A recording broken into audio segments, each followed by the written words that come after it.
Salut à tous, c'est Shotgun. Aujourd'hui, on va parler de la série Fallout qui est sortie récemment sur Prime Video.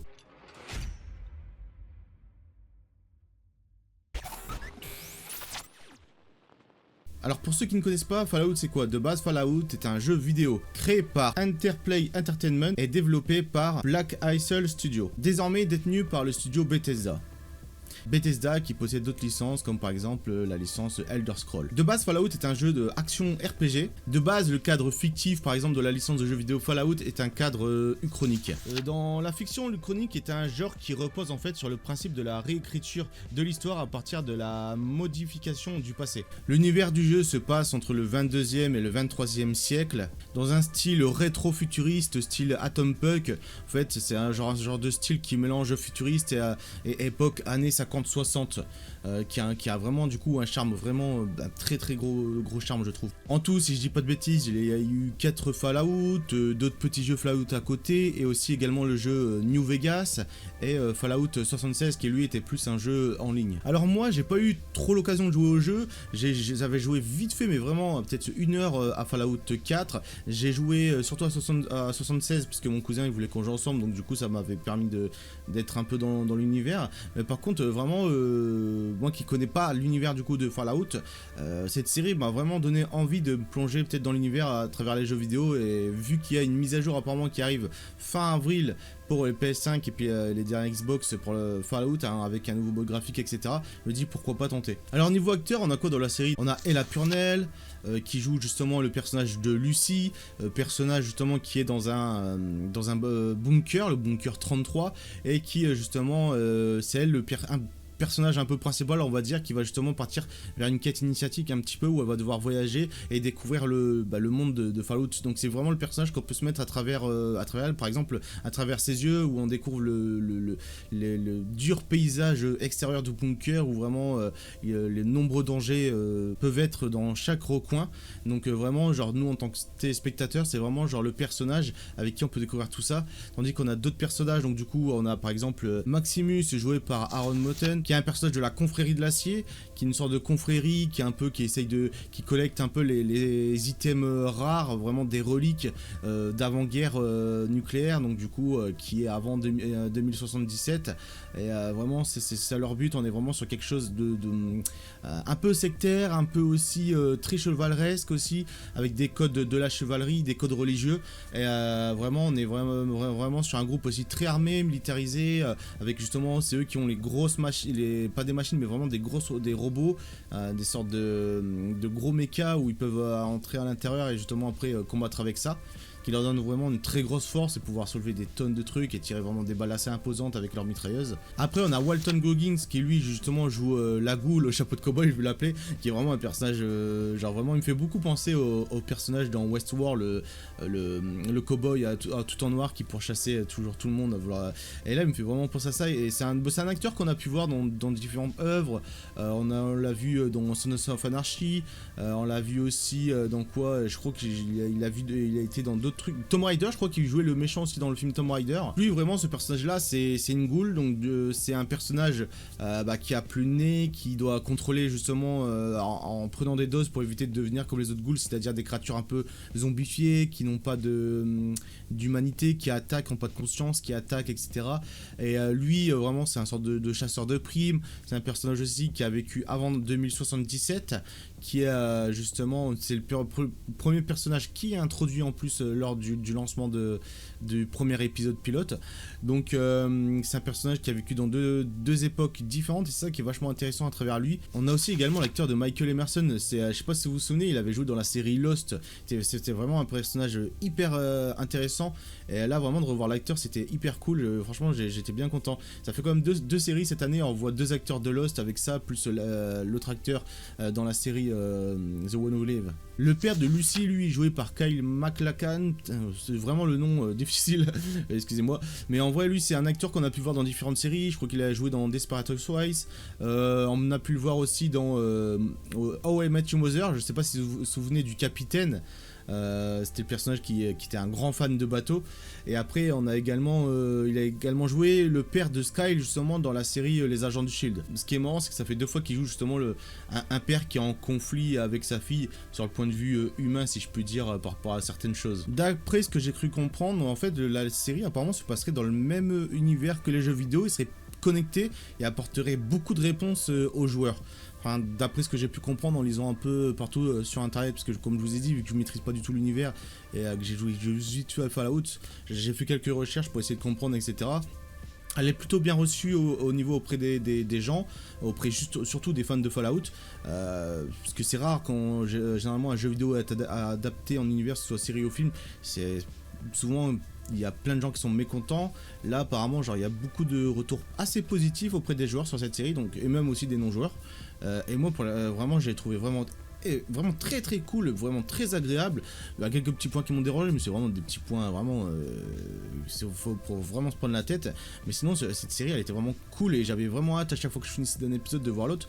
Donc pour vous dire, du coup j'ai bouffé en 2 jours là, mais vraiment c'est assez rare qu'une série me fasse autant kiffer, donc c'était vraiment cool. Et pourtant j'en attendais pas plus que ça. La musique, on retrouve le grand et l'unique Ramin Djawadi, justement le grand compositeur qui a pu faire la musique de Westworld, Game of Thrones, House of the Dragon et bien d'autres. Vraiment un grand plaisir de le retrouver encore une fois pour une œuvre, et franchement ça fait vraiment plaisir parce que la musique elle était encore une fois très bonne et vraiment genre c'est vraiment un compositeur qui me régale à chaque fois qu'il fait des musiques quoi. La série est développée par Jonathan Nolan qui est le frère justement de Christopher Nolan et également aussi par Lisa Joy. Donc la série aussi est également composée de 8 épisodes et on sent qu'ils ont mis le paquet en termes de budget pour genre les épisodes vraiment. Maintenant parlons un peu de l'histoire. En vrai qu'est-ce que nous raconte l'histoire de cette série? La série en fait donc du coup commence via un anniversaire d'enfant en fait en 2077 dans un univers où la technologie a bien évolué mais aussi différente. Comme je vous l'ai dit, ça mélange vraiment 2 styles complètement différents, un style un peu rétro et un style un peu futuriste, et qui aussi nous donne une version alternative de notre histoire, de notre époque. Lors de cet anniversaire, une attaque nucléaire surprend les États-Unis d'Amérique et donc du coup entraîne le monde vers une apocalypse nucléaire. Alors l'histoire nous emmène ensuite donc du coup 200 ans plus tard dans le futur, dans un monde totalement changé où il y a plein d'environnements extrêmement dangereux, des créatures mutées, de nouvelles contrées, des bunkers, et des idées complètement différentes, je veux dire en point de vue humain ou etc. et sociétal. Donc l'histoire j'ai trouvé vachement captivante, comme je vous disais, on suit vraiment le personnage de Lucy qui à travers justement un parcours initiatique où justement elle va évoluer, avancer pour retrouver un être cher, et justement c'est là que on peut voir à travers elle justement tous les défis extérieurs qu'elle peut rencontrer, parce que justement elle était dans un bunker où elle n'a pas connu tout ça, elle n'a pas connu l'extérieur, et quand elle sort elle retrouve justement des gens qui ne pensent pas comme elle, des gens qui sont prêts à tout pour survivre, vraiment genre des créatures terribles, et même elle doit évoluer justement pour s'adapter à tout ça, et c'est justement ce qui fait que le personnage est vachement intéressant et qu'elle est le plus proche du point de vue du téléspectateur en termes de découverte sur ce qu'il y a dans cet univers. On a Maximus de la confrérie d'Acier qui lui justement il idolâtre un peu justement ses grosses armures et cette confrérie, parce que justement lui il a été sauvé par l'une de ses machines, enfin il a été retrouvé, et après donc vraiment on sent que son objectif c'est d'aller loin, c'est de devenir un chevalier. Il a vraiment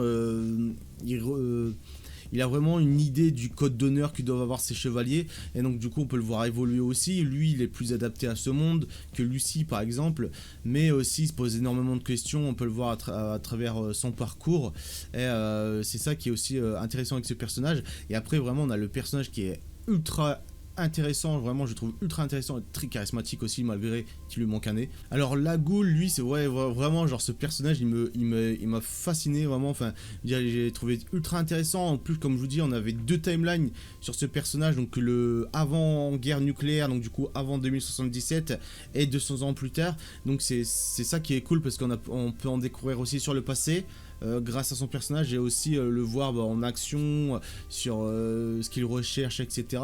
Et vraiment c'est un personnage qu'on sent quand même qui a l'air d'avoir certaines blessures, qui est en manque de quelque chose. Je vais pas vous dire ce qu'il recherche vraiment parce que donc du coup ça serait du spoil, mais ça on en reparlera un peu après dans la partie spoil. Mais en tout cas, personnage vachement intéressant, ultra cool à voir. Ces scènes, vraiment, il y a un plan à un moment lors de l'épisode final où c'est pas vraiment du spoil, vous inquiétez pas, où en fait il fait tout noir et en fait à chaque fois qu'il tire, on voit seulement les flashs en fait des tirs de balles et c'est là que la scène, j'ai trouvé vachement cool. Et c'est un personnage très haut en couleur en tout cas. Les décors, je les ai trouvés vachement bien. Donc du coup on a les décors des bunkers, les décors extérieurs désertiques, un peu de forêt, décors vraiment post-apo à certains endroits aussi, vraiment des très beaux décors, vraiment vraiment la série elle était vachement agréable là-dessus. Les effets spéciaux aussi, je les ai trouvés très convaincants, même très convaincants à plein de moments. Je pense notamment à un moment avec une sorte de genre de lézard qui sort de l'eau, une sorte de salamandre un peu genre dégueulasse, et vraiment, ou d'autres choses, hein, vraiment d'autres choses. Donc non, vraiment sur plein de points, vraiment les effets spéciaux je les ai trouvés vachement convaincants et je suis jamais sorti de la chose, vous voyez, en me disant oh putain merde c'est pas foufou. Non, vraiment je les ai trouvés très convaincants du début à la fin quoi. À chaque nouvel épisode on a un logo qui change, au niveau du générique, le générique c'est juste une apparition du logo Fallout, mais le logo en fait change à chaque épisode. On peut avoir par exemple un logo à un moment qui part en fait, qui se détruit en sable comme un désert, comme le vent dans un désert pardon, des impacts de balles, des radiations vertes, du sang. Il y a vraiment plein de formes et ça c'était vraiment cool. J'ai trouvé ça parfois, alors genre il y a des petits moments où ça me paraît bête, mais je sais pas du coup si c'est voulu par rapport justement un peu à l'ambiance Fallout. Je pense notamment les gens dans le bunker, je veux dire à un moment ils se font attaquer, t'as l'autre il dit c'est pas le moment d'avancer avec la gelée, mais il le dit, enfin je veux dire ça d'une air mais très blague à la con en fait, tu sais le petit moment où tu te dis ouais ça c'est un moment qui se veut drôle. Donc je sais pas si c'est voulu par rapport au fait d'un bunker avec des gens très déconnectés de la réalité, mais donc du coup je sais pas, parce que vraiment genre entre ça et les hémoglobines, vraiment les têtes explosées, les trucs, j'ai l'impression vraiment un peu genre de la marvelisation, genre en mode genre on veut faire un truc, il faut quelques petites blagues pour faire rigoler, et un peu le truc The Boy, parce que forcément The Boy genre c'est une série phare d'Amazon, ça plaît énormément parce qu'il y a des têtes qui explosent et des trucs gore et dégueulasses. Bon moi c'est pas forcément ce que je kiffe le plus, mais du coup au final genre sur ces deux points de vue là je me suis posé la question, mais après genre j'ai quand même l'impression que ça vient surtout du bunker, ils sont quand même très déconnectés de la réalité, donc du coup parfois ils n'arrivent pas à se rendre compte du danger réel qu'il y a quoi. Je pense que ça vient de plus là, je pense pas que c'est sur le jeu vraiment de la blague et de l'humour quoi. Alors dans l'épisode 4 ou 5, je sais plus, il y a une ref vachement intéressante, enfin pour moi je suis sûr à 100% que c'est une ref. Alors pour les gens qui ont vu par exemple le film Idiocratie, c'était un film justement qui évoquait un mec qui en fait qui est placé dans une machine de cryogénisation et qui se réveille peut-être quoi, je sais plus, moins de 100 ans dans le futur, et en fait lui qui était une personne lambda se retrouve la personne la plus intelligente du monde, et les gens sont vraiment déconnectés, ultra bêtes, genre ils sont vraiment et en fait à un moment dans le film il voit un mec sur un canapé qui regarde une émission une sorte d'une émission casse-burne où en fait c'est un gars qui se prend des coups de pied dans les couilles, enfin un gars qui se prend des coups de pied dans les burnes, et à chaque fois il est là en mode et le gars ça le fait rire sur son canapé, il est en mode rafale, il bouge pas, il fait que ça, regarder des trucs à la con comme ça drôle. Et j'ai l'impression que c'est une ref, et en plus je suis sûr à 100% que c'est le même acteur en plus qu'on voit sur le canapé et qu'on voit par exemple dans le film, et la ref où justement il regarde la télé, il est là en mode genre comme ça détente tout, je suis sûr à 100% que c'est une ref à Idiocratie. Vous me direz dans les commentaires si vous pensez comme moi pour les gens qui ont vu le film Idiocratie à l'époque. Le vieux film est vraiment drôle et très révélateur sur l'époque dans laquelle on pourrait aller aussi en plus. Enfin voilà, pour moi cette série était vraiment un gros plus, vraiment hyper intéressante. Je vous la conseille vraiment si vous n'avez pas encore regardé, si vous tâtez à la regarder, vraiment foncez, parce que vraiment moi je m'attendais pas grand chose, parce que vraiment je suis pas genre comme je vous l'ai dit, hein, je connais pas l'univers Fallout, mais vraiment j'ai vraiment été conquis, j'ai extrêmement adoré, j'ai passé un agréable moment, je vous dis vraiment j'ai passé un très bon moment, comme les moments que je peux passer dans les grandes séries que j'adore comme Game of Thrones, les grands moments de Walking Dead, etc. Donc vraiment je vous dis c'est une série qui vaut le coup de s'y intéresser quoi. Donc voilà, maintenant on va passer à la partie spoil. Donc si t'as pas encore vu cette série, tu veux pas passer à la partie spoil, je te souhaite une bonne journée ou une bonne soirée, et pour nous on passe tout de suite au spoil. Bon, pour la partie spoil, j'ai pas forcément grand chose à évoquer, mais il y avait certaines choses que je voulais parler et je me suis dit que c'était intéressant de pouvoir en parler ici. Il y a quelques petites choses par exemple que j'ai pas forcément beaucoup aimé, par exemple le personnage de Lucy, mais j'avais pas forcément envie d'en parler en partie spoil, enfin dans la partie hors spoil, pardon. Par exemple, en fait, c'est une personne qui connaît pas un peu, genre vraiment la cruauté ou etc., qui est un peu. Qui évolue justement dans un monde qu'elle ne connaît pas, parce qu'elle a toujours été habituée à un monde sans crime, sans violence, etc. Et là, en fait, genre petit à petit, je trouve qu'elle évolue peut-être un peu trop vite mentalement dans cet univers.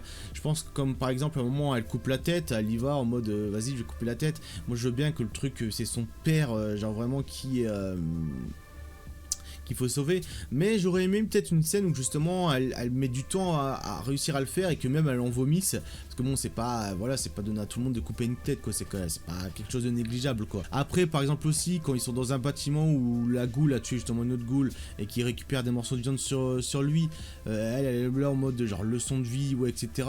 Lui il lui dit juste un petit truc pour la piquer. Elle, d'un coup, elle se dit bon, ok, ouais, je vais arracher la viande. Je veux dire, le changement assez brutal d'un coup. Et après, pareil, genre au final, elle se fait couper le doigt. Bah, genre, elle pratiquement pas, elle est là. Mais genre, c'est hyper douloureux de se faire sectionner un doigt, quoi. Donc, vraiment, c'est. Vous voyez, par exemple, dans le Seigneur des Anneaux, quand Frodor se fait couper un doigt, arracher le doigt par exemple, et lui, il est comme ça. Et genre, non, pour ça. Mais comme je vous dis, c'est vraiment sur des petits détails. Quand tout à l'heure, je parlais que je me suis attardé vraiment sur des petits détails qui m'ont un peu dérangé. C'est vraiment les détails là. C'est très bête, je le sais. Hein, mais vraiment, je sais pas, ça m'a un peu. Ces détails, je me suis dit, oh, putain, mais non, putain. Mon petit côté râleur un peu parfois qui peut ressortir. Et justement, pour moi, le plus gros point fort de la série, ce que moi j'ai adoré, c'est l'histoire du passé justement de la goule en fait. Le fait quand il était c'était un acteur connu qui avait joué justement des Far West, qui était aussi un gars qui était parti à la guerre, où justement sa femme travaillait pour l'entreprise Warteg, je sais plus exactement du nom, et justement qui justement à travers lui en fait on voit justement se passer avant la guerre nucléaire en 77 2077, et donc du coup là on peut en découvrir un peu plus.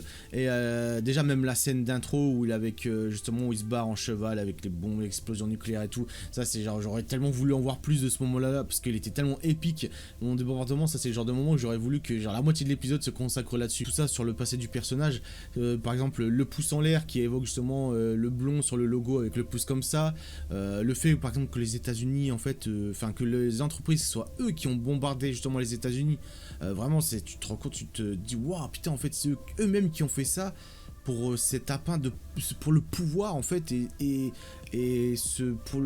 pour le pouvoir d'un nouveau monde en fait, prêt à sacrifier de nombreuses vies en fait par peur d'une guerre nucléaire. En fait ils provoquent eux-mêmes quelque chose pour pouvoir aller dans des bunkers et après genre diriger une société eux-mêmes. Enfin vraiment genre tu te dis c'est la chose la plus atroce que tu peux penser, genre humainement en fait t'es comparable au plus gros monstre de l'histoire quoi.